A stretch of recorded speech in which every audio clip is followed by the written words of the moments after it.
Hey everybody, I'm Tristan Worthy. I'm Nathan Rouse, and thankfully today we finally got ourselves into a quarry. And welcome to BlastMasters. Okay, we're gonna take a look at the face before we decide to load the shot. That's a very important thing to do. You can see Nathan's walking across that face, looking at each detail to identify things such as mud seams, overhangs, any kind of loose raveling material, any kind of voids or cracks in the face that might be premature ejections. Yeah, so for this shot, Tristan, we've got a couple things that we'll need to address. The first thing is we have an overhang on the viewer's right side of the face. And we also have heavy toe area there and a lot of fractures. And then on the left side, we have really loose material and a lot of fractures on that side. So what we can have from these specific issues that we see on this high wall are oversized from the top on that side. We have a lot of fractures where you could have premature blowout on the face, possible venting, high air blast, fly rock potential.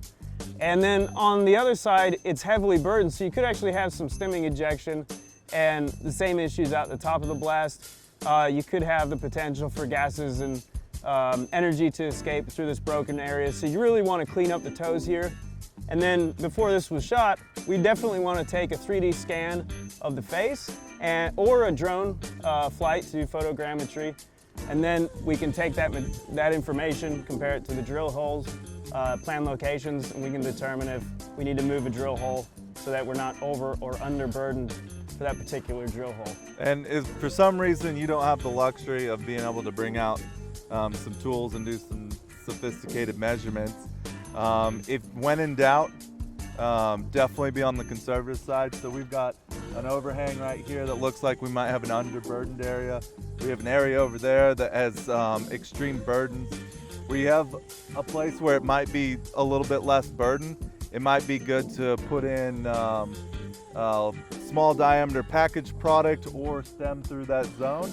And then in the areas where you have too much burden, you could increase the stemming just in case you get some blowouts and you get high air blast or some fly rock. Another thing for the venting, you could look at the drill logs or talk to the drillers to see if they had any kind of weird things such as dust coming out of the face.